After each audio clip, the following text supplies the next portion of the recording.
আবু বকর সিদ্দিক রাদিয়াল্লাহু তাআলা আনহু। নবীজির সবচেয়ে কাছের সাহাবী হলো হযরত সিদ্দিক আকবর রাদিয়াল্লাহু তাআলা আনহু। আবু বকর রাদিয়াল্লাহু তাআলা আনহু একদিন রাস্তা দিয়ে যাচ্ছে, রাস্তার মধ্যে দেখে দুইটা ইহুদি আবু বকরকে নিয়ে বাজে কথা বলতেছে, গালাগালি করতেছে। আবু বকরকে নিয়ে বাজে কথা বলে, মাকে নিয়ে বাজে কথা বলে, বাবাকে নিয়ে বাজে কথা বলে। আবু বকর কিছুই বলে না। একটা সময়ে পরে ওই ইহুদি, দুইটা ইহুদি শুধু আবু বকরের উপরে ক্ষান্ত হয় নাই, দুইটা ইহুদি বারবার বলতেছে যে আবু বকরের নবীও গরিব, মুসলমান গরিব, আর মুসলমানদের যে আল্লাহ আছে মুসলমানদের আল্লাহও গরিব। নাউজুবিল্লাহ বলবেন না? জোরে বলেন না নাউজুবিল্লাহ। মুসলমান গরিব, মুসলমানদের আল্লাহও গরিব। এই কথা যখন আবু বকরের সামনে বলল, আবু বকর গরম মানুষ না, নরম মানুষ, নরম মানুষ। উমর যদি হইতো নগদেই কিন্তু একটা থাপ্পড় দিয়ে দিত। আবু বকর কিছুই বলতেছে না। একবার দুইবার বলে এইবার আবু বকর পাশ কেটে চলে যেতে চায়। আবু বকরের রাগ উঠতেছে, প্রচন্ড রাগ। মনটা চাইতেছে যে ইহুদির গালের মধ্যে দুইটা থাপ্পড় মারে, চর মারে। কারণ মুসলমান নিজের বাবাকে গালি দিলে সহ্য করতে পারে, নিজের মাকে গালি দিলে সহ্য করতে পারে, নিজের ভাইকে গালি দিলে সহ্য করতে পারে। কিন্তু মুসলমানের সামনে যখন আল্লাহকে নিয়ে কেউ গালি দেয়, নবীকে নিয়ে গালি দেয়, কোরআনকে নিয়ে যখন কেউ গালি দেয়, ইসলামকে নিয়ে যখন কেউ গালি দেয়, মুসলমান ঘরে বসে থাকতে পারে না। ঠিক কিনা? ونتوكل عليه ونعوذ بالله من شرور أنفسنا ومن سيئات أعمالنا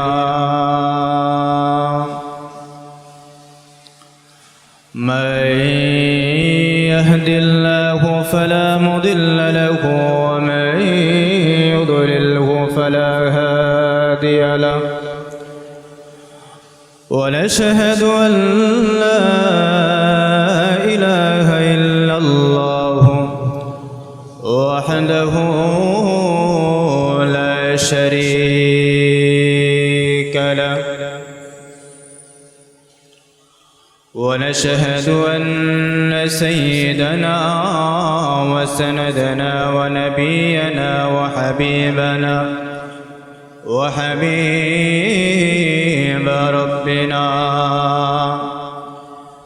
وطبيبنا وطبيب قلوبنا ومولانا محمدا عبده ورسوله الذي أرسله الله تعالى بالحق بشيرا ونذيرا وداعيا إلى الله بإذنه وسراجا منيرا أما بعد فأعوذ بالله من الشيطان الرجيم بسم الله الرحمن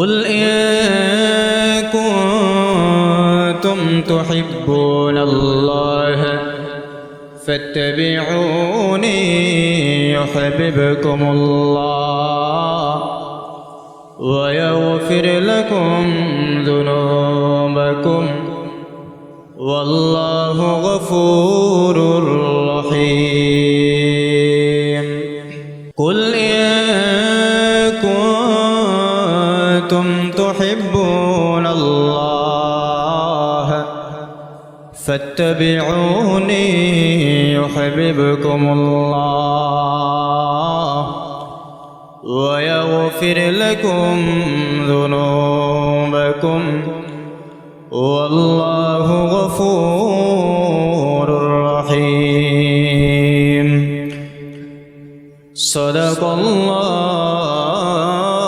العظيم وقال النبي صلى الله عليه وسلم لا يؤمن أحدكم حتى أكون أحب إليه من والده وولده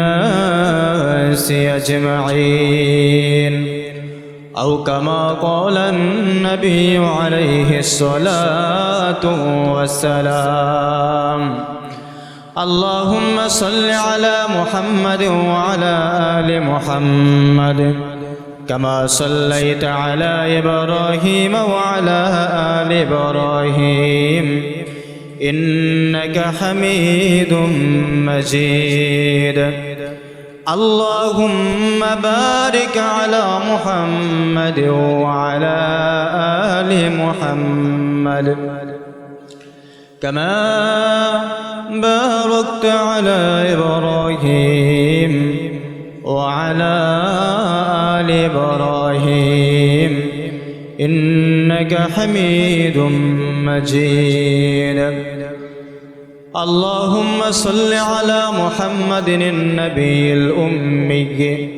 وعلى آله وسلم تسليما سبحانك لا علم لنا إلا ما علمتنا إنك أنت العليم الحكيم وسبحانك لا فهم لنا إلا ما فهمتنا إنك أنت الجواد الكريم أستغفر الله إن الله غفور رحيم أستغفر الله ربي من كل ذنب وأتوب إليه لا حول ولا قوة إلا بالله العلي العظيم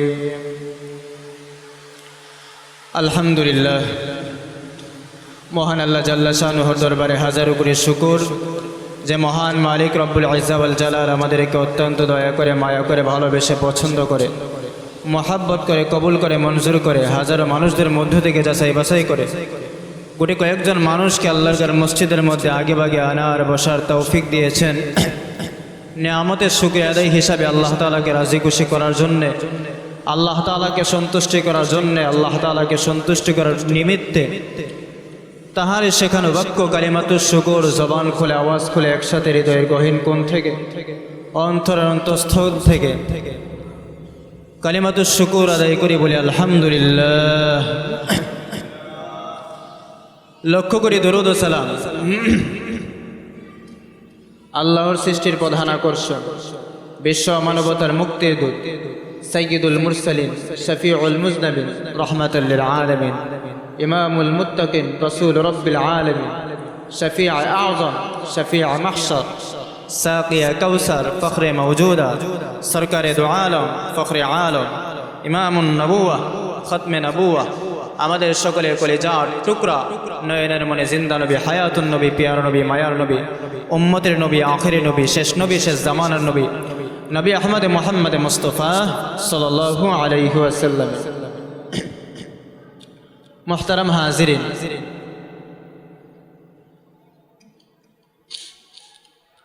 আমরা এক নবীর উম্মত, এক আল্লাহর বান্দা। আমাদের নবী এক, আমাদের রব এক, আমাদের কোরআন এক, আমাদের দ্বীনও এক। এক এক করে আল্লাহ তাআলা আমাদেরকে দিয়েছেন যাতে মহব্বত ভালোবাসা যেটা আছে সেটা আমরা বেশি করে করে আমরা আল্লাহ তাআলার ভালোবাসার পাত্র হতে পারি। দুনিয়ার মধ্যে আমরা যারাই বসবাস করতেছি সবাই কিন্তু মহব্বতের খাতিরে বসবাস করতেছি। একজন আরেকজনকে মহব্বত করে ভালোবেসে তারপরে আমাদের বসবাস করা লাগতেছে। কিভাবে? বাবা যদি সন্তানকে মহব্বত না করতো তাহলে কি ঘরের মধ্যে জায়গা দিত? বলেন না কেন? ঘরে জায়গা দিত? বাবা সন্তানকে মহব্বত করে বিধায় ঘরের মধ্যে, বাবার ঘরের মধ্যে সন্তানকে থাকার জায়গা দিতেছে। আবার সন্তানও বাবাকে মহব্বত করে বিধায় সন্তানের ঘরের মধ্যে, সন্তানের বাসার মধ্যে বাবাকে জায়গা দেয়। ভাই ভাইকে ভালোবাসি, ভাই বোনকে ভালোবাসি, স্বামী স্ত্রীকে ভালোবাসে, সন্তান পিতাকে ভালোবাসে, পিতা সন্তানকে ভালোবাসে। নেতা তার কর্মীদেরকে ভালোবাসে, কর্মী আবার তার নেতাকে ভালোবাসে। এই সবগুলা ভালোবাসা হলো দুনিয়াবি ভালোবাসা। কি ভালোবাসা? দুনিয়াবি ভালোবাসা। কিন্তু এই দুনিয়াবি ভালোবাসা দিয়ে দুনিয়ার মধ্যে অল্প কিছুদিন থাকা যায়, আবার এই দুনিয়ার মানুষগুলা সেটা নিজের কাছের মানুষ হোক, যত কাছের মানুষই হোক না কেন, স্বার্থের কারণে কিন্তু পর হয়ে যায়। স্বার্থের মধ্যে যখন আঘাত করে মানুষ কি হয়ে যায়? পর হয়ে যায়।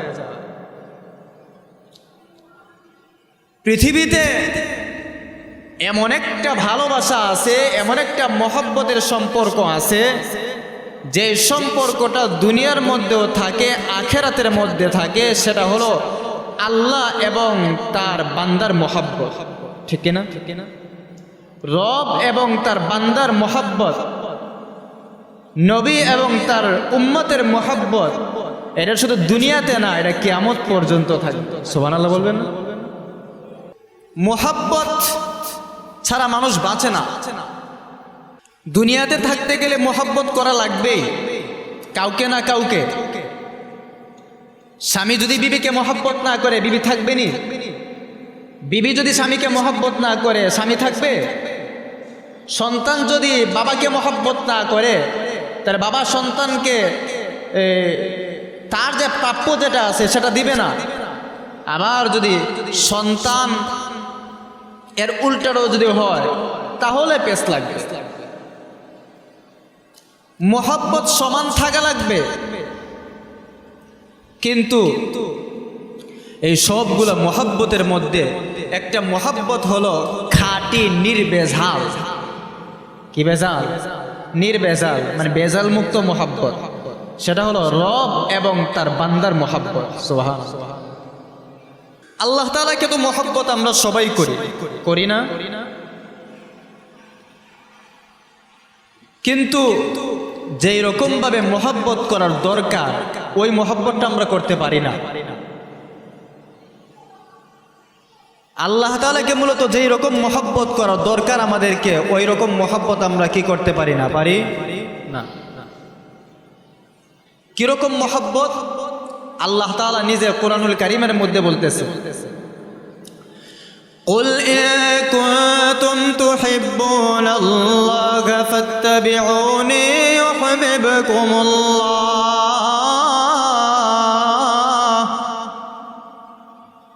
ওয়া ইয়াগফির লাকুম যুনুবাকুম ওয়াল্লাহু গফুরুর রহিম।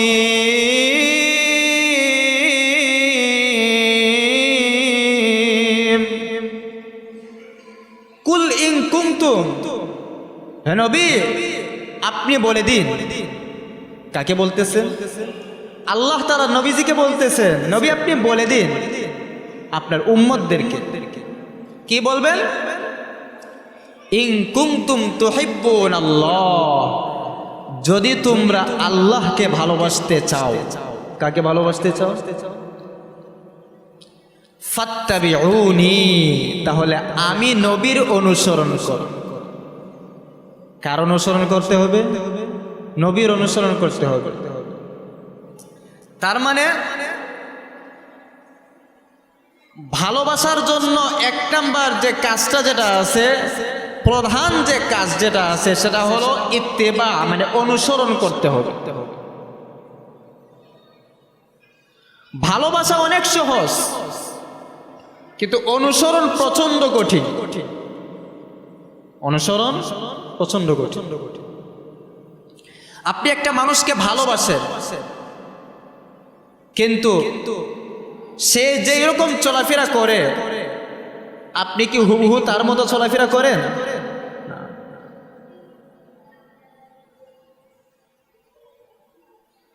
সন্তান বাবাকে ভালোবাসে, কিন্তু বাবা যেই রকম ভালো মানুষ ওই রকম ভালো মানুষ কি সন্তান হইতে পারে? বাবার মতো হতে পারে না। সে তার মতো হয়, কিন্তু বাবার মতো হতে পারে না।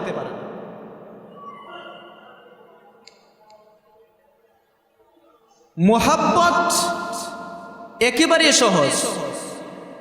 আমি আপনাকে মোহাব্বত করি, রাস্তাঘাটে দেখলে শুধু সালাম দেই, বাস জিজ্ঞাসা করি যে হুজুর আপনাকে খুব মোহাব্বত করি। কিন্তু অনুসরণ করা, হুজুরের মতো করে চলা, হুজুরের মতো করে, আলেমের মতো করে জুব্বা পরা, পাঞ্জাবি পরা, দাড়িটা রাখা আর সুন্নতভাবে চলাচল করা, এটা প্রচন্ড কঠিন। ঠিক না? দেখি সবাই পারে?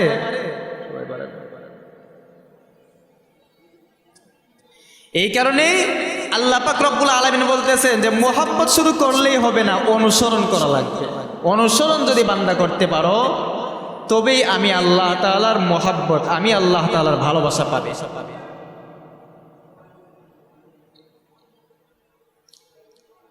মোহাব্বত সবাই করতে পারে। নবীজিকে নবীজির চাচা আবু তালেব কম মোহাব্বত করে নাই। কি কোন কম মোহাব্বত করছে? আবু তালেবের কথা আমরা জানি না? আবু তালেব নিজের জিন্দেগির চাইতে, নিজের জীবনের চাইতেও বেশি মোহাব্বত করত রাহমাতুল লিল আলামিনকে। নিজের জীবনের চাইতেও বেশি মোহাব্বত করত আবু তালেব আমার নবীকে।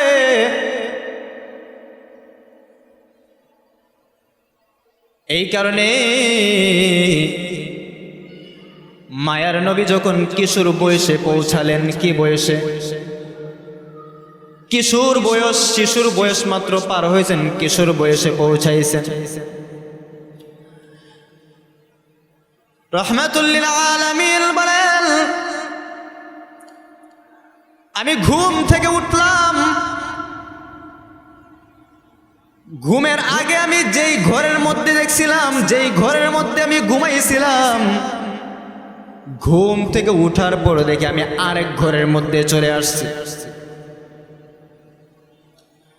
রাতের বেলা যখন আমি পূর্ব সাইডের ঘরের মধ্যে যখন ঘুমাই, সকালবেলা ওইটা দেখি আমি পশ্চিমের যে রুমটা যে আছে, পশ্চিম সাইডের যে ঘর আছে, ঘরের মধ্যে আমি সজাগ। উত্তরের ঘরের মধ্যে যখন আমি ঘুমাই, ঘুম থেকে উঠার পরে দেখি আমি দক্ষিণের দরজার মধ্যে, দক্ষিণের ঘরের মধ্যে আমি হাজির। এইভাবে বেশ কয়েকদিন যাওয়ার পরে বারবার যখন এরকম হচ্ছে, এক ঘরে ঘুমায় তো আরেক ঘরে গিয়া সজাগ হয়। চাচাকে গিয়ে বলতেছে, চাচা ঘটনাটা কি, ঘটনাটা কি? আমি এক ঘরের মধ্যে যদি ঘুমাই, ঘুম থেকে উঠার পরে দেখি আরেক ঘরের মধ্যে এসে হাজির। চাচা ডাক দিয়া বলতেছে, ভাতিজা, ও ভাতিজা, তাওরাত কিতাবের পণ্ডিত আমাকে বলতেছে তোমাকে নিয়ে আমি ব্যবসার উদ্দেশ্যে রওনা হইলাম। রাস্তার মধ্যে তাওরাত কিতাবের পণ্ডিত আমাকে বলতেছে, আবু তালেব, তুমি যাকে সাথে করে নিয়ে যাইতেছো তার কিন্তু অনেক শত্রু আছে মক্কার মধ্যে, তার কিন্তু অনেক শত্রু আছে, তাকে যদি নিয়ে যাও তাকে কিন্তু মেরে ফেলবে, তাকে কিন্তু এই জমিনের দুনিয়ার মধ্যে রাখবে না। ভাতিজারে, আমি তোমাকে অনেক অনেক মোহাব্বত করি। রাতের বেলা যখন তুমিও যখন ঘুমায় যাও, আমার সন্তানটাও যখন ঘুমায় যায়, আমি এবং তোমার চাচি, আমি রাত্রেবেলা ঘুমাই না, আমরা রাত্রেবেলা ঘুমাই না, আমরা তোমাদেরকে পাহারা দে। কেমন পাহারা দেয় রে ভাতিজা জানো? ও ভাতিজা, রাতের বেলা যখন তোমরা যখন ঘুমায় যাও, আমার সন্তানরাও যখন ঘুমায় যায়, রাত্র যখন গভীর হয়ে যায়, পৃথিবীর সব মানুষরা যখন ঘুমায় যায়, আশেপাশে কোনো মানুষ যখন সজাগ না থাকে, রাত্রেবেলা আলোটা নিভায়া আমি তোমাকে কুলে কইরা আমার সন্তানের ঘরের মধ্যে তোমাকে রেখে আসি, আর তো আমার সন্তানটাকে তোমার ঘরের মধ্যে রেখে আসি। কারণ হলো, শত্রু যদি আসে আক্রমণ করে, শত্রু যদি মারে, শত্রু যদি মারতে চায়, তোমাকে না মেরে যেন আমার সন্তানকে মেরে ফেলে, তারপরেও যেন তোমাকে না মারে। সুবহান।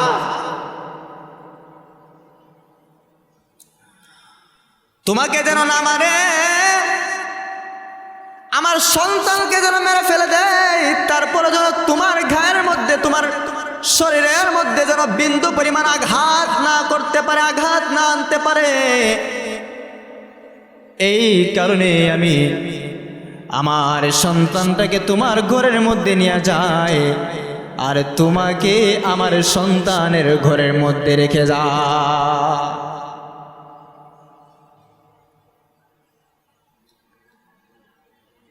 এত মোহাব্বত করছে আবু তালেব, কিন্তু ঈমান আনে নাই। আনছে? নিজের সবটুকু দিয়া আবু তালেব জিন্দেগির চাইতে বেশি মোহাব্বত করছে নবীজিকে। কিন্তু ইন্তেকালের সময় যখন আবু তালেবের কাছে যখন মায়ার নবী যখন হাজির হয়, মায়ার নবী ডাক দিয়ে বলতেছে, চাচা যান, আপনি শুধু একবার কালিমা পড়ে ফেলেন, একটা বার শুধু কালিমা পড়ে ফেলেন, আপনি একবার শুধু কালিমা পড়েন, আপনাকে আল্লাহ পাক রব্বুল আলামিনের কাছে সুপারিশ করে আপনাকে জান্নাতের মধ্যে নিয়ে যাব। আপনি শুধু একবার বলেন। আবু তালেবের কাছে নবীজি একবার দুইবার যান নাই, আবু তালেবের কাছে নবীজি 100-200 বার যান নাই। আবু তালেবের কাছে দ্বীনের দাওয়াত দিয়া মায়া নবী 1200 বার গিয়েছে। কয়বার? মায়ার নবী আবু তালেবকে দাওয়াত দিয়া 1200 বার গিয়েছে। কিন্তু আমি আপনি কয়বার যাই? যেই মানুষটা হারাম কাজ করে ওই মানুষটার কাছে আমরা কয়বার যাই? যেই মানুষটা সুদ ঘুষের সাথে জড়িত ওই মানুষটাকে কয়দিন গিয়া দাওয়াত দিলাম? যেই মানুষটা নামাজ পড়ে না ওই মানুষটাকে গিয়ে আমরা কয়দিন গিয়া নামাজের দাওয়াত দিলাম? যেই মানুষটা মিথ্যা কথা বলে ওই মানুষটাকে মিথ্যা ছাড়ার জন্য আমরা কয়দিন গিয়া দাওয়াত দিলাম? সব দাওয়াত শুধু মসজিদের হুজুরের উপরে দিয়া দিছি। দাওয়াত সব হুজুরের উপরে, হুজুর দিয়ে দিব, হুজুর দিলি সব আমাদের দাওয়াত হয়ে গেল। হুজুরের উপরে সব ভার দিয়া নিজেরা সব মুক্ত হয়ে গেছে, ঠিক কিনা? ভার সব কার উপরে? হুজুরের উপরে। হুজুর যদি কাজ করে ফেলায় বাস মুসলিম, ঠিক আছে।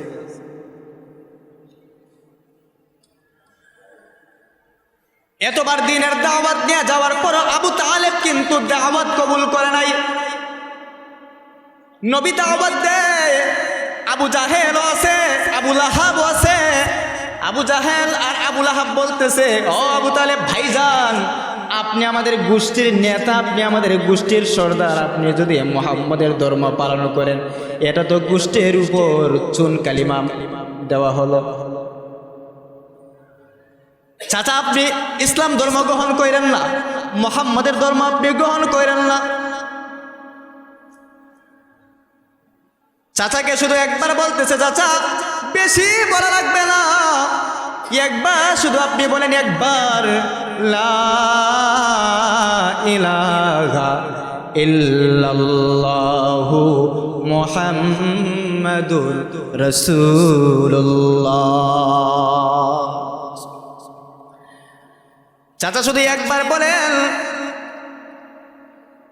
সারা জিন্দেগি নবীকে মুহাব্বত করছে।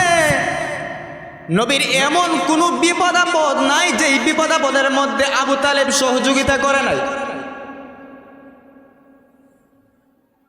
মক্কার কাফেররা একদিন আইসা, মূর্তি পূজারীরা যারা আছে একদিন আইসা আবু তালেবের কাছে বিচার দিতেছে, আবু তালেব আপনার বাতিজা আমাদের মূর্তিদেরকে নিয়ে বাজে কথা বলে, আমাদের দেব দেবীদেরকে নিয়ে বাজে কথা বলে, আমাদের খোদা আমাদের প্রভু সে কোন নতুন ধর্ম নিয়ে আসছে, নতুন দিন নিয়ে আসছে, সেটার প্রচার শুরু করে দিছে।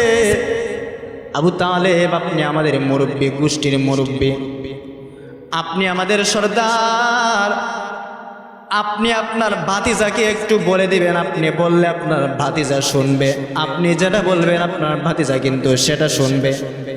কিন্তু কাফেররা জানতো না মায়ার নবী চাচার গোলামি করে না, মায়ার নবী গোলামি করে একজন, জুড়ে বলেন না তিনি কে? মায়ার নবী তো আল্লাহর গোলামি করে। আবু তালেবের কাছে আসার পরে আবু তালেব ভাতিজাকে ডাক দেয় না, বলতেছে, ভাতিজা তুমি দিনের দাওয়াত গুলা বন্ধ করে দেওয়ার জন্য তোমার আত্মীয় স্বজন যারা আছে তারা বলতেছে, মক্কার মানুষরা তারা বলতেছে, ভাতিজা তুমি একটু দিনের দাওয়াতটা একটু কমায় দাও, বন্ধ করে দাও। মুহাম্মদ আরবি সাল্লাল্লাহু আলাইহি ওয়াসাল্লাম মায়ার নবী তখন চাচা জানকে ডাক দিয়ে বলে, চাচা জান আমার এক হাতে যদি সূর্য আর এক হাতে যদি চন্দ্র এনে দেওয়া হয়, আসমানের সূর্যটা যদি এক হাতে দেওয়া হয় আর এক হাতে যদি চন্দ্র দেওয়া হয়, এরপরে যদি বলা হয় চন্দ্র দিলাম তোমাকে, সূর্য দিলাম তোমাকে, যা কিছু লাগবে সব কিছু দিব তোমাকে, তারপর দিনের দাওয়াত তুমি ছেড়ে দাও। চাচা গো আল্লাহর কসম করে বলি, আল্লাহর কসম করে বলে তারপর আমি দিনের দাওয়াত ছাড়তে রাজি না। সুবহান, তারপর আমি ছাড়তে রাজি না। আবু তালেব কি বলতেছে, ভাতিজা তাহলে ঠিক আছে সমস্যা, তোমার উত্তর তো আমি পাইলিস। গোষ্ঠীর মানুষরা যারা বলল, এলাকার মানুষরা, মক্কার মানুষরা যারা বলছে, আবার তুমিও বলছো, দুজনের কথাই শুনলাম। ভাতিজা তোমার কোনো টেনশন নাই, তুমি চিন্তা করো না, তুমি তোমার দিনের দাওয়াত তুমি চালায় যাও। তোমার যত ধরনের হেল্প লাগে, সহযোগিতা লাগে, আমি চাচা তোমাকে সব দিয়া তোমাকে সহযোগিতা করব। আমি চাচা তোমাকে সহযোগিতা করব, তোমার কোনো টেনশন।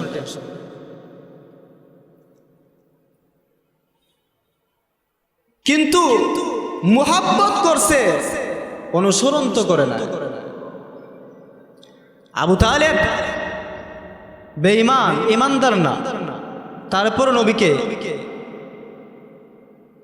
জীবনের সব কিছু দিয়ে মুহাব্বত করছে।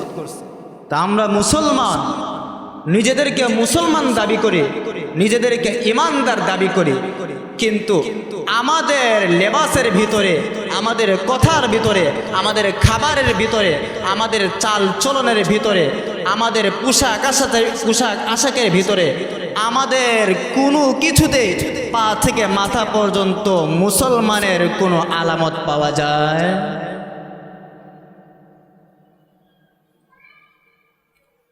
আল্লাহকে তো সবাই মহব্বত করতে চায়, রবকে সবাই মহব্বত করতে চায় না।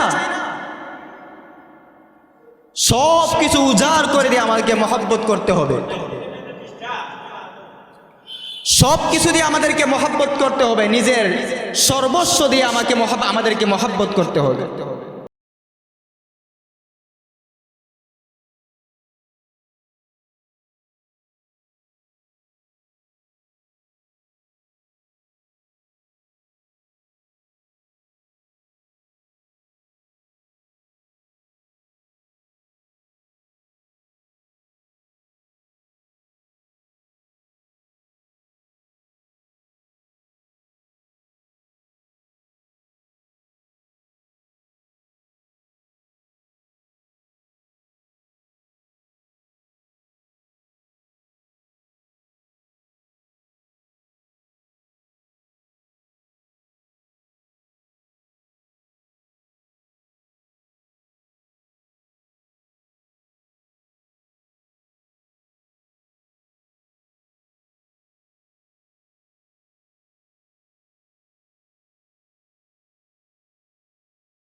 দাও প্রভু আমারে, জোরে বলেন না মারহাবা।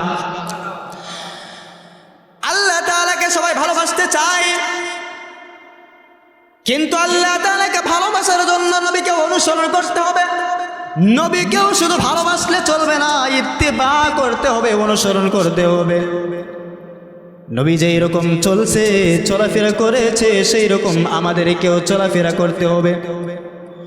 নবী যেই রকম মানুষের সাথে কথা বলেছে, আমাদের কথাটাও কিন্তু সেই রকম বলতে হবে। খাবারের সময় নবী যেই রকম খেয়েছে, আমাদের খাবারটাও কিন্তু সেই রকম হতে হবে। পোশাকটা যেই রকম পরেছে, আমাদের পোশাকটাও কিন্তু সেই রকম পরতে হবে। মুখের মধ্যে যে এরকম নবীর সুন্নত ছিল, আমাদের মুখের ভিতরেও কিন্তু সেই রকম সুন্নতটা লালন করতে হবে। মুখে শুধু বললেই হবে না। রবিউল আউয়াল মাস আসলে পরে শুধু নবীর প্রতি মোহাব্বতের টেরায় বিশ্ব আশিকে রাসূলের সাইনবোর্ড লাগায়া আমরা এলাকার মধ্যে ঘোরাফেরা করি। বিশাল বড় সাইনবোর্ড লাগাইলাম, আর ডেগের পর ডেগের খিচুড়ি আয়োজন কইরা শুধু নবীর মোহাব্বতের জানান দিলাম। এটা কিন্তু নবীর মোহাব্বত না। আপনার খাবার, আপনার প্রতিটা কাজ যদি বিজাতীয়দের সংস্কৃতি যদি আপনি নিজের ভিতরে যদি লালন করেন, আর যদি উপরে যদি বলেন নবীকে মোহাব্বত করি, এটা মোহাব্বত না, এটা হলো ভণ্ডামি। ঠিক কিনা?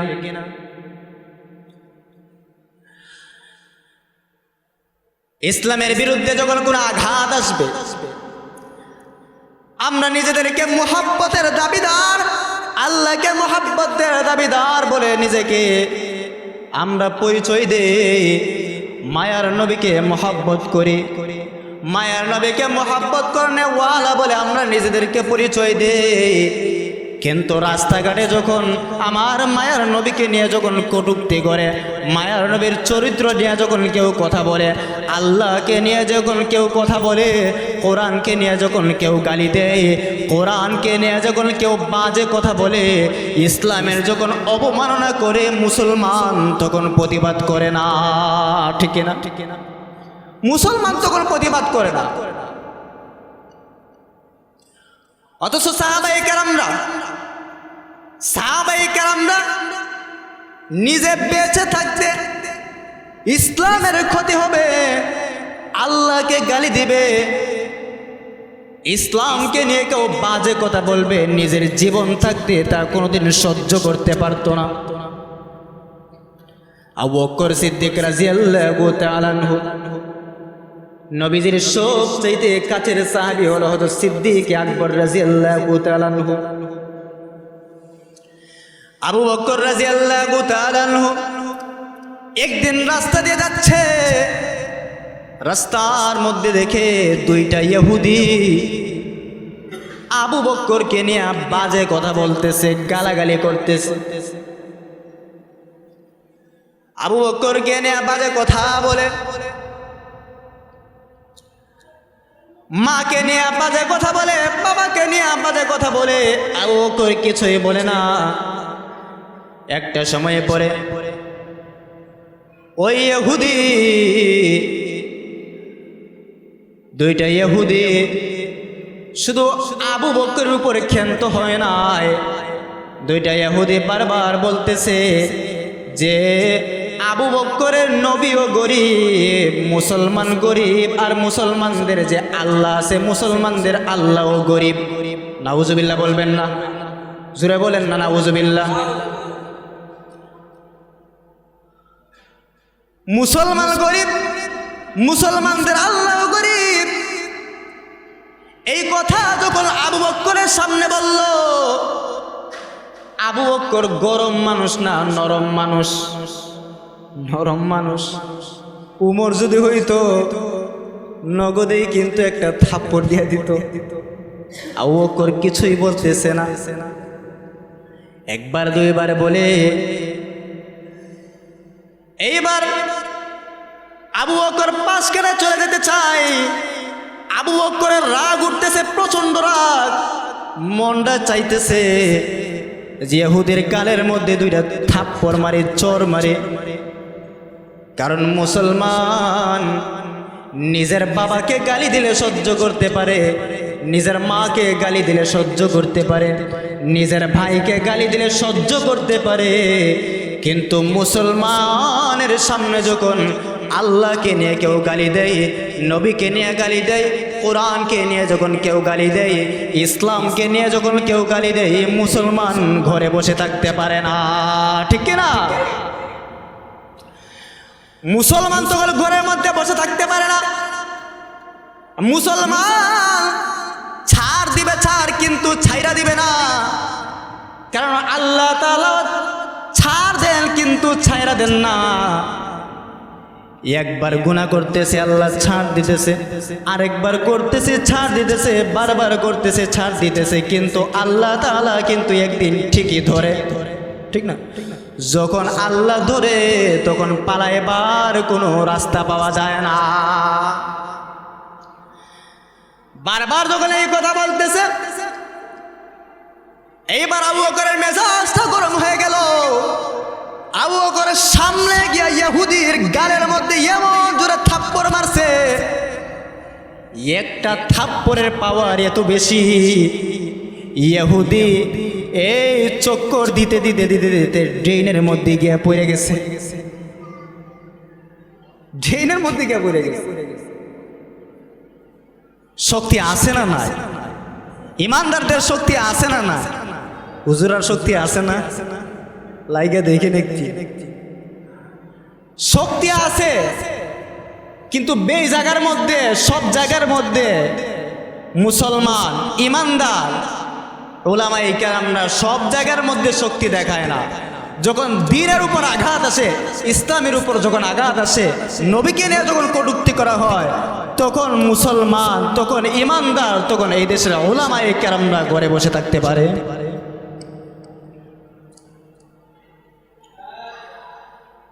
আবু বকর রাদিয়াল্লাহু তাআলা আনহু এত জোরে থাপ্পড় মারলেন, ইহুদি ড্রেনের মধ্যে যখন পড়ে যায়, আবু বকর দাঁড়ায় আছে, বলে যদি উঠোস তাহলে কিন্তু আরেকটা দিন। উঠতে পারতে না। কিছুক্ষণ যাওয়ার পর আবু বকর যখন সেখান থেকে চলে আসলো, ইহুদি সেখান থেকে আর বাড়িতে যায় না, সোজা চলে গেল নবীজির দরবারে। নবীজির কাছে গিয়া বলতেছে, নবী গো, মুহাম্মদ, আপনার আবু বকর আমাকে থাপ্পড় মারছে, চোর মারছে, আপনি আর বিচার করেন। নবী অবাক হয়ে গেলেন যে আসলে কি বিষয়টা, কি আবু বকর মারছে নাকি উমর মারছে? আবু বকর তো এই কাজ করতে পারে না, নরম মানুষ না। আবার আবু বকর কি করছে, নাকি উমর করছে, নাকি আলী করছে? বলে না মুহাম্মদ, না, আপনার আবু বকর কেউ চিনি, উমর কেউ চিনি, আলী কেউ চিনি, এই কাজটা আপনার আবু বকরই করছে, আর কেউ করে নাই। নবী আবার সাহাবায়ে কেরামদেরকে পাঠিয়ে দিলেন, সাহাবীরা যাও, আমার আবু বকরকে গিয়া আমার কাছে নিয়ে আসো। সুবহানাল্লাহ বলবেন না? আমার আবু বকরকে গিয়ে আমার কাছে নিয়ে আসো, বিচার করবে, বিচার শাস্তি দিবে। অথচ আবু বকর কিন্তু নবীর দলের, নবীর দলের না। আমরার দেশে যদি হইতো দলের লোক অন্যায় করছে তাহলে মাফ, ঠিক না? দলের লোক অন্যায় করলেই মাফ। সন্তান করছে তো যে কোনো ভাবে নিয়ে মাফ করা যায়, ভাতিজা করছে তো কোনো রকম ভাবে এটার সাইড কাটাই নিয়ে মাফ করা যায়, ঠিক না? যেই দল করে, আওয়ামী লীগ হোক, বিএনপি হোক, জামাত হোক, এনসিপি হোক, যেই দলই হোক না কেন, সবাই চায় ঊর্ধ্বতন একটা কর্মকর্তা। আবু বকর তো নবীজির একবারে কাছের সাহাবী, নবীজির পরের যিনি খলিফা তিনি হলেন সিদ্দিকে আকবর, একবারে কাছের ডান হাত। কোনো একটা দলের ডান হাত, একবারে কাছের মানুষ যখন অন্যায় করে, সবাই চায় যে এটারে কোনো রকম ভাবে ধামাচাপা দেওয়ার জন্য। আবু বকর রাদিয়াল্লাহু তাআলা আনহুকে ডাক দিয়ে নিয়ে আসো, মায়ার নবী বিচার করবে, বিচার। কারণ মায়ার নবী কিন্তু অন্যায় বিচার করতে পারে না। মায়ার নবী যেই বিচার করবেন সেই বিচারটা হলো ইনসাফের বিচার, ঠিক কিনা? ইনসাফের বিচার মায়ার নবী ছাড়া আর কেউ করতে পারবে না। কিভাবে বিচার করতে হবে, কিভাবে মানুষকে বিচার করতে হয়, সমাজের যারা বিচারক যারা আছে, দেশের যত বিচারক মানুষ যারা আছেন, আপনারা জেনে রাখেন কিভাবে বিচার করতে হয়। নবীজির কাছে একদিন একটা কুরাইশি মহিলা কুরাইশে একটা মহিলা, কুরাইশ হলো নবীজির বংশ, নবীজির বংশের নাম হলো কুরাইশ বংশ। কুরাইশ বংশের একটা মহিলার বিচার নিয়ে আসছে, চুরির বিচার। কি বিচার? নবীজির কাছে এসে বলতেছে, আ নবী, আল্লাহর নবী, এই মহিলাটা চুরি করছে, চুরি তার বিচার করতে হবে। মসজিদে নববীর মধ্যে যখন আসছে, আল্লাহ নবী রাহমাতুল্লিল আলামিন তেলাওয়াত করতেছেন কোরআনের আয়াত, ওয়াসসারিকু ওয়াসসারিকাতু ফাকতাউ আইদিয়াহুমা জাযাআন বিমা কাসাবা নাকালাম মিনাল্লাহ।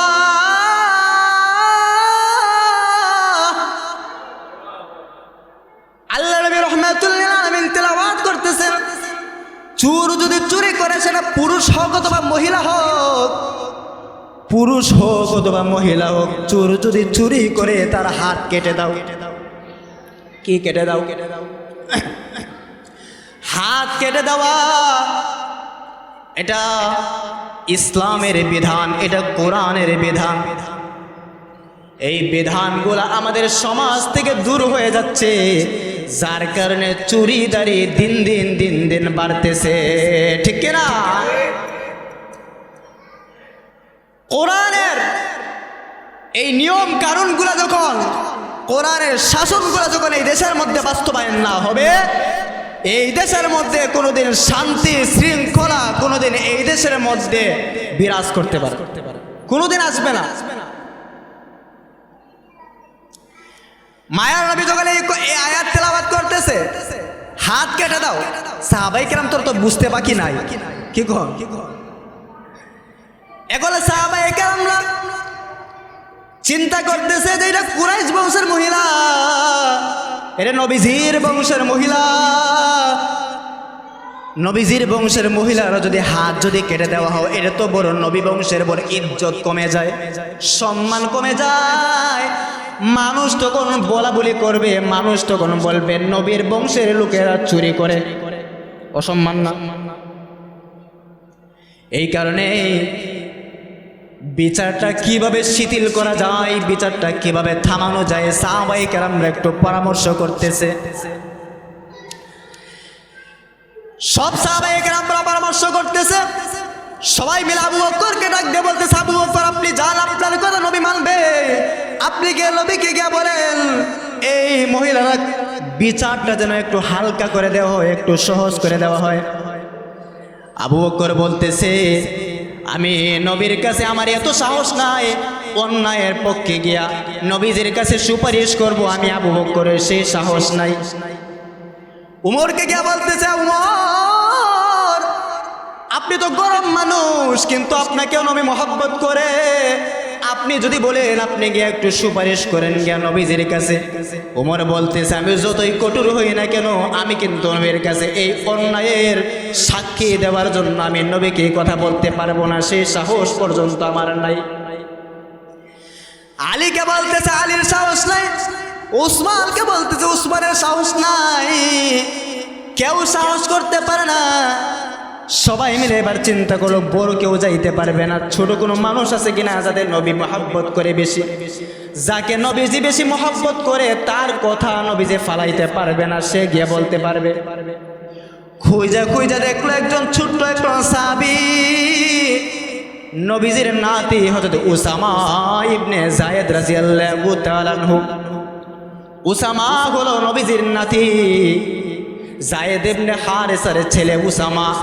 হাসান হুসাইনকে যে এরকম মোহাব্বত করতো, উসামা রাদিয়াল্লাহু তাআলা আনহুকে সেই রকম নবীজি মোহাব্বত করতো। ও উসামাকে গিয়ে বলতেছে, উসামা যাও তুমি কে নবীকে গিয়ে সুপারিশ করো। উসামা আসছে নবীজির কাছে, নবীজির কাছে আইসা এই যে মিম্বরের মধ্যে, মসজিদের মিম্বরের মধ্যে চেয়ারের মধ্যে নবীজি বসা। উসামা আসছে, পিছন দেখতে দৌড়ে দৌড়ে হাঁটতে হাঁটতে আসছে নবীজির কাছে আইসা নবীজির এই উরাতের উপরে বসছে, পেটের উপর পেটটা লাগাইয়া বসছে। নাতিরা এরকম করে না, পেটের উপর পেটটা লাগায় বসছে, দুইটা পা দুই দিক দিয়ে ছড়াই দিছে, আর মুখটা নবীজির কানের মধ্যে নিয়ে বলতেছে, নানা গো, দাদাকে বলতেছে, দাদা আপনার কাছে যেই বিচারটা নিয়ে আসছে, যেই মহিলার বিচার, এই মহিলাটা হলো আপনার বংশের মহিলা, এই মহিলাটা হলো কুরাইশ বংশের মহিলা। ও দাদা, এই মহিলাটার বিচারটা একটু হালকা করা যায় কিনা, শিথিল করা যায় কিনা, যেহেতু আপনার বংশের মান ইজ্জতের একটু ব্যাপার সেবার আছে, আপনি একটু চিন্তা ফিকির করে দেখেন। এই কথা যখন বললাম, নবীজি লাফ দিয়ে দাঁড়ায় গেলেন, নবীজির চক্ষু লাল হয়ে গেল। এই যে কপালের যে ব্রু আছে, কপালের চামড়াগুলা ভাঁজ হয়ে গেল। নবীজি বড় বড় চক্ষু করে তাকায়া সাহাবায়ে কেরামদেরকে বলতেছেন, ও আমার সাহাবীরা, কি বলতেছো তুমি, কি বলতেছো তোমরা? উসামাকে কে পাঠাইছে আমার কাছে? কে পাঠাইছে উসামাকে আমার কাছে? তোমরা কি মনে করলা সামান্য একটা কুরাইশ বয়সে একটা মহিলা চুরি করার কারণে বুঝি আমি তার বিচারটা সহজ করে দিব? সাহাবায়ে কেরামরা শুনে রাখো, ভালো করে শুনে রাখো, ভালো করে শুনে রাখো। এই জায়গার মধ্যে কুরাইশ বংশের মহিলা শুধু না, আমার নিজের আদরের দুলালি, আদরের কন্যা ফাতেমাও যদি সেই রকম চুরি করতো, আমি ইনসাফের বিচার করার জন্য হলো ফাতেমার হাতটা কেটে হলো আমি এই জমিনের মধ্যে ইনসাফ কায়েম করতাম। সুবহানাল্লাহ। কি বললা তোমরা কি বলতেছো? আমার নিজের মেয়েকে পর্যন্ত আমি ছাড় দিব না। ইসলাম এটা শেখায় না যে নিজের মেয়ে হলে একটু বিচার কম করা যাবে, নিজের সন্তানের বেলায় বিচার অন্যটা, নিজের কর্মীর বেলায় বিচার অন্যটা, নিজের ভাতিজার বেলায় বিচার অন্যটা, নিজের কলিগের বেলায় বিচার অন্যটা। ইসলাম এটা শেখায় নাই। ইসলাম বলে অপরাধী যেই করুক না কেন, বিচার যা আছে তাই তার উপর হবে, ঠিক কিনা? আবু বকরের বিচার হয়ে যাবে। ওই যে মনে আসেনি, আবু বকর সিদ্দিক রাদিয়াল্লাহু তাআলা আনহু ইহুদিকে মারলো, থাপ্পড় মারলো, এর বিচার তো নবীজি করবে। সাহাবায়ে কেরামদেরকে পাঠায় দিলেন, সাহাবীরা যাও আমার আবু বকরকে কে নিয়ে আসো। সাহাবায়ে কেরামরা গিয়া আবু বকর সিদ্দিক রাদিয়াল্লাহু তাআলা আনহুকে নিয়ে আসলো। আবু বকর যখন নবীজির কাছে আসলো, নবীজির কাছে আয়েশা দেখতেছে এই যে শয়তান দুইটা ইহুদি এখানের মধ্যে দাঁড়ায় আছে আবার নবীজির কাছে। আবু বকরের মেজাজ তো গরম। নবীজিকে কে বলতেছে, হুজুর আপনি যদি অনুমতি দেন তাহলে আরো দুইটা দেব, আপনি যদি অনুমতি দেন আরো দুইটা দিতাম। নবীজি বলতেছে, আবু বকর এতক্ষণ আমার বিশ্বাস হয় নাই, কিন্তু এখন তোমার রাগ দেখা, তোমার অ্যাটিটিউড দেখে আমার বিশ্বাস হইল কাজটা আসলে তুমিই করছো। আবু বকর বলো বলো বলো, জবাব দাও, উত্তর দাও, কেন তুমি এই কাজ করলা? ইহুদিকে তুমি কেন মারলা? আবু বকর এবার ডাক দিয়ে বলতেছে, নবী গো, আপনার উপর আমার জান কুরবান হোক, আল্লাহ এবং আল্লাহর রাসূলের উপর আমার জান কুরবান হয়ে যাক। ও নবী, আমার সামনে আমার বাবাকে গালি দিবে আমি সহ্য করতে পারি, আমার সামনে আমার মাকে গালি দিলে সহ্য করতে পারি, আমার সামনে যদি আমার ভাইকে গালি দেয় আমি সহ্য করতে পারি, আমার নিজেকেও যদি গালি দেয় আমি সহ্য করতে পারি। আমি নরম মানুষ, আমি নরম মানুষ। কিন্তু আমার সামনে যদি আপনাকে নিয়ে যদি কেউ কথা বলে, আল্লাহকে নিয়ে যদি কেউ কথা বলে, ইসলামকে নিয়ে যদি কেউ কথা বলে, কোরআনকে নিয়ে যদি কেউ কথা বলে, আমি আবু বকরের মেজাজ তখন গরম হয়ে যায়, আমি আবু বকর তখন সহ্য করতে পারি না, আমি আবু বকর সহ্য করতে পারি না। জানলে গলবি ইহুদি দুইটা, আমি যখন রাস্তাতে যাইতেছি আমারে তো গালি দিল, আমি কিছুই বলি নাই। জয় মাত্র একবার দুইবার না বেশ কয়েকবার যখন আপনাকে গালি দিল, বলতেছে আল্লাহ ফকির, মুসলমান নিজেরা ফকির, মুসলমানের আল্লাহ ফকির, মুসলমানের নবীও ফকির, এই কথা যখন বলল, বারবার যখন বলতেছে, আমি আবু বকর সহ্য করতে পারি নাই, রাগের মাথায় আমি তাকে একটা থাপ্পড় মেরে দিছি। ইহুদি কত বড় শয়তান দেখেন, কত বড় ইবলিস। ইহুদি ডাক দিয়া বলতেছে, নবী মুহাম্মদ, আমি আপনাকে গালি দিছি কিন্তু আপনার আল্লাহরে কিন্তু গালি দেই নাই। আউযুবিল্লাহ বলবেন না? আপনারে গালি দিছি কিন্তু আপনার আল্লাহরে গালি দেই নাই। কারণ ইহুদি ভালো করে জানে মায়ার নবীকে গালি দিলে মায়ার নবী সহ্য করতে পারে, আল্লাহরে গালি দিলে মায়ার নবী সহ্য করতে পারে না। বন্ধু বন্ধুকে এত মহব্বত, কারণ বন্ধুকে গালি দিলে বন্ধু সহ্য করতে, মহব্বত কিরকম দেখেন। ওই যে আবু লাহাবকে যখন দাওয়াত দেয়, মক্কার সব মানুষকে এক জায়গায় একত্রিত করে যখন দাওয়াত দেয়, দাওয়াত দিয়া যখন নবীজিকে বলতেছেন, আমি যদি তোমাদেরকে যা বলি তোমরা তাই বিশ্বাস করবা নি? বলে হ্যাঁ, তা বিশ্বাস করব।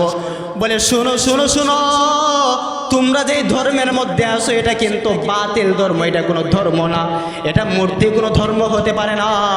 আমি আজকে থেকে তোমাদেরকে দাওয়াত দিলাম, এক আল্লাহর উপর ঈমান আনবা, আমি মুহাম্মদকে রাসূল হিসেবে গ্রহণ করো, আল্লাহ তাআলা তোমাদেরকে জান্নাত দিবে। এই কথা বলার সাথে সাথে আবু লাহাব, নবীজির চাচা, বোন চাচা, আবু লাহাব তখন ডাক দেয়া বলতেছে, তাব্বাল্লাকা ইয়া মুহাম্মদ আলি হাযা জামাতানা, মুহাম্মদ তুমি ধ্বংস হও, এই কারণে কি তুমি আমাদেরকে একত্রিত করেছো? মুহাম্মদকে যখন ধ্বংস করার কথা বলে, আল্লাহ তাআলা বরদাস্ত করতে পারেন না, আল্লাহ তাআলা সূরা লাহাব নাজিল করে দিলেন, তাব্বাত ইয়াদা আবি লাহাবি ওয়া তাব। আল্লাহ তাআলা সূরা লাহাব নাজিল করে দিলেন, মুহাম্মদ আমাকে গালি দিলে আমি সহ্য করতে পারি, আমার মুহাম্মদ বন্ধুকে গালি দিলে আমি সহ্য করতে পারি না। আবু লাহাব তোর দুইটা হাত ধ্বংস হয়ে যাক। আল্লাহ সহ্য করতে পারে না নবীকে গালি দিলে, নবী সহ্য করতে পারেন আল্লাহকে গালি দিলে। কিন্তু এখানের মধ্যে তো ইহুদি আল্লাহকে গালি দেয় নাই, ইহুদি তো কসম করে বলতেছে, আবার ইহুদির সাথে তো আবার আরেকটা ইহুদি আছে, সে সাক্ষী দিতেছে। তাহলে সেখানের মধ্যে তো আবু বকরের শাস্তি হওয়া দরকার। আবু বকরকে বলতেছে নবীজি, আবু বকর তোমার কি কোনো সাক্ষী আসেনি? বলে না না নবী না, আমি যখন তাকে থাপ্পড় মারলাম সেখানের মধ্যে কেউ ছিল না, আমি ছিলাম একা, আর কেউ ছিল না। মায়া নবী বলেন, আবু বকর আমি কিন্তু কিছুই জানি না, তোমার ব্যাপারে যেহেতু কোনো সাক্ষী নাই, তাহলে থাপ্পড়ের বেলায় থাপ্পড়ে যে শাস্তি আছে তোমার উপর কিন্তু প্রয়োগ করা হবে, থাপ্পড়ের শাস্তি তোমাকে দেওয়া হবে। আবু বকর বলতেছে, ও নবী আপনি যা শাস্তি দেবেন আমি মাথা পেতে নিব, কারণ সত্যের পথে যদি থাকি আমরা, সত্যের পথে যারা থাকে বাধার সম্মুখীন হতে হয়, চতুর্দিক দিয়ে কিন্তু বিপদ আপদের সম্মুখীন হতে হয়। যে সত্যের পক্ষে থাকে তার শত্রু কিন্তু বেশি থাকে, ঠিক না? সত্যের পক্ষে যারা থাকে তাদের শত্রু বেশি থাকে। সখে গান গাই বলে আমি বিদ্রোহী, সত্যের পথে ডাকি বলে আমি বিপ্লবী, সত্যের পক্ষে গান গাই বলে আমি বিপ্লবী, সত্যের পথে ডাকি বলে আমি বিদ্রোহী। কোরআনের কথা বলে তাই বলে আমাকে মৌলবাদী, কোরআনের কথা বলে তাই বলে আমাকে মৌলবাদী, আমি বিদ্রোহী, বিদ্রোহী বিপ্লবী মৌলবাদী কেন জঙ্গিবাদী, বিদ্রোহী বিপ্লবী মৌলবাদী কেন জঙ্গিবাদী। জন্মের পরে কানে আজান কি দেইলে, তুমি মৌলবাদী ছাড়া হওনি, মরণের পরে জানাজা পড়াবে তখন কোথায় পালিয়ে যাবি, আমি বিদ্রোহী, বিদ্রোহী বিপ্লবী মৌলবাদী কেন জঙ্গিবাদী। সত্য কথা বলার কারণে আবু বকরের শাস্তি হবে। আবু বকর বলতেছে, নবী আপনি যা শাস্তি দিবেন আমি মাথা পেতে নেব, তবে আমাকে একটা দিন সময় দেন, আমি শুধু একটা দিনের সময় চাই, কালকে ফজরের সময় আপনি আমাকে যে শাস্তি দেবেন আমি মাথা পেতে নেব। আবু বকরকে একদিন সময় দেওয়া হলো। আবু বকর বাড়ির মধ্যে যায়। বাড়ির মধ্যে গিয়ে আজকে আবু বকরের মনটা বড় বেজার। রাতের বেলা দাঁড়ায়া আল্লাহ তাআলার কাছে কান্নাকাটি করে, নামাজের মধ্যে দাঁড়ায়া আল্লাহ তাআলাকে বলে, আল্লাহ গো তুমি জানো পৃথিবীর আর কেন সাক্ষী না হলে, পৃথিবীর আর কোনো মানুষ না দেখলে, তুমি তো দেখছো, তোমাকে গালি দেওয়ার কারণে আমি প্রতিবাদ করলাম, তোমার ইসলাম খাটো হয়ে যাবে, তোমার ইসলাম অসম্মানী হয়ে যাবে। তুমি যদি বিচার না করো আমার আর কোনো রাস্তা নাই, তুমি যদি দয়া না করো, তুমি যদি মায়া না করো, এই অন্যায় থেকে আমি কোনোদিন বাঁচতে পারবো না। এইভাবে যখন কান্নাকাটি করে, পরের দিন ফজরের সময় মসজিদের মধ্যে যায়। সাহাবায়ে কেরামরা সবাই কান্নাকাটি করতেছে, কারণ নবীদের সবচেয়ে প্রিয় সাহাবী আবু বকরের কিন্তু শাস্তি দেওয়া হবে একমাত্র অন্যায়ের কারণে, অন্যায়ের প্রতিবাদ করার কারণে, সত্যের পথে থাকার কারণে। সব সাহাবায়ে কেরামরা টেনশন। ফজরের পরে যখন সাহাবায়ে কেরামদেরকে আল্লাহ নবী রাহমাতুল্লিল আলামিন সামনে রেখে আবু বকরকে বলতেছে, আবু বকর কোনো সাক্ষী সামনে আসেনি। আবু বকর বলে, না না না, কোনো সাক্ষী নাই, কোনো সাক্ষী নাই। নবী যখন এইভাবে ডাক দিয়ে যখন বলতেছে সাহাবায়ে কেরামদের সামনে, আবু বকর তোমার কোনো সাক্ষী আসেনি, এইভাবে যখন বলতেছে, হঠাৎ করে পিছন দিক দিয়া আবু বকর রাদিয়াল্লাহু তাআলা আনহুকে বলার সঙ্গে সঙ্গে মুহাম্মদ আরবি সাল্লাল্লাহু আলাইহি ওয়াসাল্লামের হাতটা যেন পিছন দিক দিয়ে কে যেন ধইরা রাখছে। সুবহানাল্লাহ বলবেন না? কে যেন ধইরা রাখছে। পিছন দিক দিয়ে তাকায় দেখে দুনিয়ার কোনো মানুষ নাই, দুনিয়ার কোনো সাহাবী না, দুনিয়ার কোনো মানুষ না। আসমান থেকে আসে আল্লাহ তাআলার তৈরি ফেরেশতাদের সর্দার জিবরাইল আলাইহিস সালাম হাজির হয়ে গেছে। জিবরাইল আলাইহিস সালাম হাজির হয়ে বলতেছে, নবী গো ইনসাফের বিচার কি করতেছেন আপনি?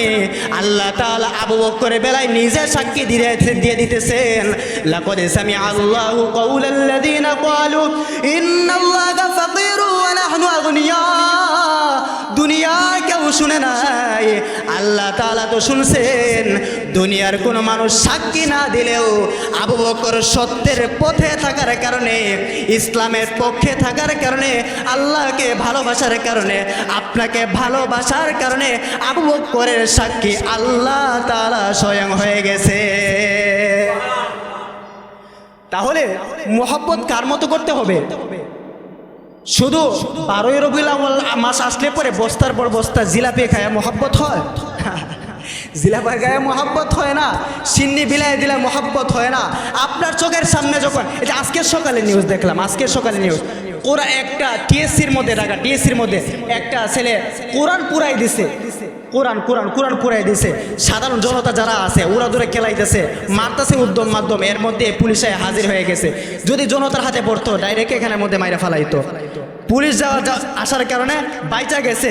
প্রশাসনদেরকে বলবো, সরকারকে বলবো, মাননীয় সরকারকে বলবো যে যারা ইসলামের বিরুদ্ধে কথা বলে, যারা কোরআন পুরা নিয়ে কথা বলে, যারা কোরআন পুরায় দেয়, যারা কোরআনকে পর্যন্ত পুরায় দিতে তাদের কলিজা কাঁপে না। আরে ভাই, সে হিন্দু হোক, সে অমুসলমান হোক, আমরা তো কোনো হিন্দু ভাইদের কোনো মূর্তির মধ্যে গিয়ে আঘাত করি না? আঘাত করি? আমরা তো তাদের কোনো আঘাত করি না। তারা তাদের ধর্ম পালন করতেছে, আমরা আমাদের মতো তাদেরকে দাওয়াত দিতেছি। তাহলে মুসলমান যখন দাওয়াত দেয়, তারা কেন সেখানের মধ্যে আইসা বাধা দিবে? তারা কেন সেখানের মধ্যে কোরআন শরীফকে নিয়ে বাধা দিবে? এটার বিচার সুষ্ঠু সঠিক তদন্ত করে এইগুলার জন্য সর্বোত্তম সর্বোচ্চ যে শাস্তি হওয়া দরকার, সেটা এই দেশের সংসদের মধ্যে আইন পাশ করতে হবে, ঠিক না? নবীকে নিয়ে যে কটূক্তি করা হয়, নবীকে নিয়ে দুশ্চরিত্র নিয়ে কথা বলে, আম্মাজান আয়েশাকে নিয়ে বাজে কথা বলে, যারা নবীকে নিয়ে বাজে কথা বলে, সংসদের মধ্যে তাদের সর্বোচ্চ আইন মৃত্যুদণ্ড এই দেশের মধ্যে ফাঁসির কার্যকর বাস্তবায়ন করতে হবে, ঠিক না? তাহলে এই দেশের মধ্যে শান্তি আসবে, এই দেশের মধ্যে সমাজের মধ্যে শান্তি আসবে। আমরা এই দেশের মধ্যে দাড়ি রাখলে পরে, এই দেশের মধ্যে জুব্বা লাগাইলে পরে আমরা এই দেশের মধ্যে বোঝা যায় জঙ্গিবাদ হয়ে যায়, মৌলবাদ হয়ে যায়। অথচ এই দেশের মধ্যে আজকে সেনাপ্রধানের মুখের মধ্যে দাঁড়িয়ে, সেনাপ্রধানের মুখের মধ্যে দাঁড়িয়ে, সেনাপ্রধান যদি দাঁড়িয়ে রাখতে পারে, সেনাপ্রধান, বাংলাদেশের সেনাপ্রধান যদি দাঁড়িয়ে রাখতে পারে, আপনি কোন দেশের প্রেসিডেন্ট? আপনি কোন দেশের প্রেসিডেন্ট? আপনি দাঁড়িয়ে রাখতে পারেন না? চিন্তা করেন, অপেক্ষা করেন। একটু অপেক্ষা করেন, অচিরাই ইনশাআল্লাহ আমাদের প্রধানমন্ত্রীও ইনশাআল্লাহ সেই তালিকার মধ্যে অন্তর্ভুক্ত হবেন, তখন আরও পরিষ্কার হয়ে যাবে। এইভাবে যখন রাষ্ট্রের বড় বড় মানুষরা যখন এই নবীর সুন্নত যখন লালন পালন করতে থাকবে, তখন আর বাতিল যারা আছে, নাস্তিক মুরতাদরা যারা আছে, শাহবাগীরা যারা আছে, তারা হুজুরদেরকে নিয়ে, তারা এই দেশের মুসলমানদেরকে নিয়ে, তারা এই দেশের মুসলমানদের দাঁড়ি আর ইসলামদেরকে নিয়ে কটাক্ষ করতে পারবে না, ঠিক না? আল্লাহ তাআলা আমাদের সবাইকে তৌফিক দান করুক, আমিন। ওয়া আখির দাওয়ানা আলহামদুলিল্লাহি রাব্বিল আলামিন।